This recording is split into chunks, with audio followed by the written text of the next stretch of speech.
If you're a fan of cars, especially JDM, then you would 100% know what the Toyota Supra is. By far, one of the most legendary vehicles of my generation, your generation, and probably the generation before. This car is very, very special. And today, we're gonna go back in time and figure out just how this offshoot of a popular pony car became the poster child for all JDM. I'm Micah. Welcome to Rev-Life.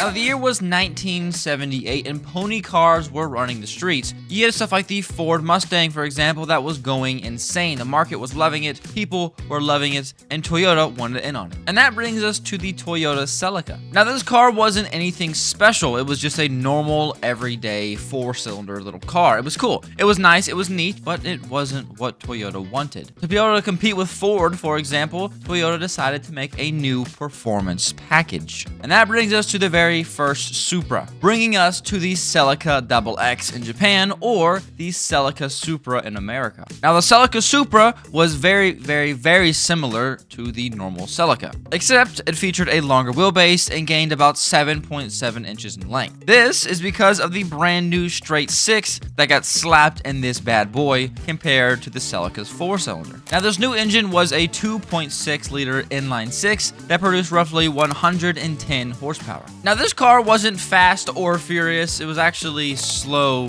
and heavy, especially when you compare it to its main competitor, the Datsun 240Z, which we just covered, so go click that little guy right there. A lot of people think that this car isn't special, and a lot of people probably just forget about this generation, but you can't. This is the root. This is the seed that grew into the beautiful plant. But this car is still very cool in my books, and I would still love to see one in person. I've never seen one, maybe one day.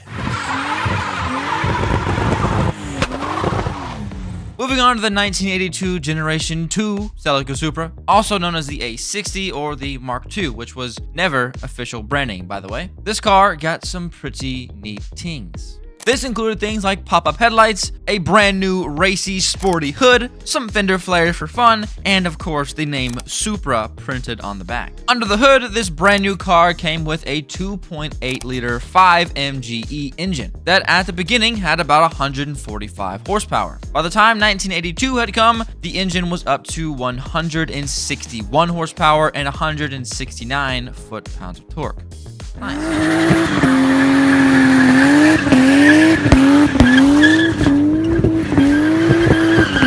Moving on to the third generation, the Supra was out. No longer the Celica Supra, this was just the Supra A70 or Mark III. Now, I believe this is when Supra started to go a little bit crazy, in a good way for all of you older folks on here. Now, the Mark III gained a lot of weight, but it was because of the new technological enhancements, like ABS and modulated suspension, aka TIMS. This car came with a brand new 3.0 naturally aspirated 7M engine that provided 200 horsepower to the 1986 Supra. A year later, Toyota added the Supra Turbo, which then came with a 232 horsepower turbocharged 7M, which was the very first forced induction Supra for the US market. And over the next couple of years, not much changed. I mean, a few advancements here and there, but 1992 brought a very special year. That being a very special engine, which is the 1JZ, which I think is one of the most popular and well-known engines in automotive history. This 1JZ had a 2.5 liter twin turbo straight six that pushed around 276 horsepower, which at the time was insane. I mean, absolutely insane. The thing was not to be messed with. This is when Supra finally started boasting its colors and saying, hey, we're here to stay. If you mess with us, you're gonna get cooked, 1JZ style. But sadly, again, this car is often forgot about because of its younger brother.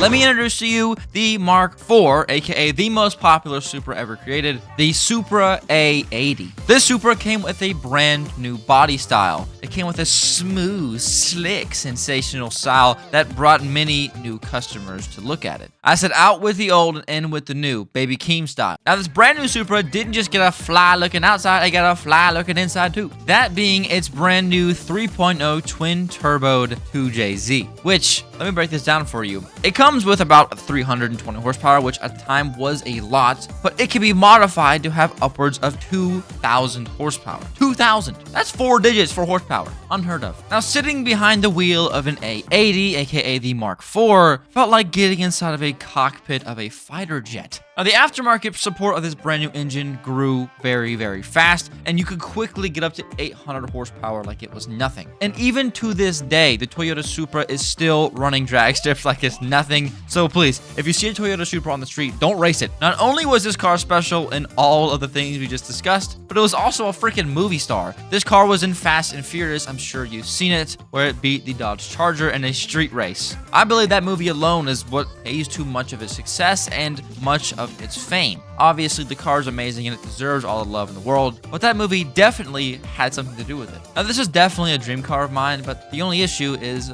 if you want to buy a mint condition Mark IV Supra, it'll cost you upwards of 6 digits. To be frank, I only have 2 digits right now, so to get to 6, that's going to be kind of hard. Either way, this thing is definitely one of my favorite cars of all time, and I've actually been able to see one of these one time. I was driving on the interstate in the left-hand lane. I thought I was cruising, going good on my little Z, right? I thought I was good. Out of the blue, I hear a noise out of my right window. I glance over. There is a all blacked out Mark IV Supra pulling up next to me. I'm going pretty fast. He pulls up next to me. I look over. An Asian man looks over at me, gives me the head nod, and floors it. I tried to keep up. I was not keeping up, ladies and gentlemen.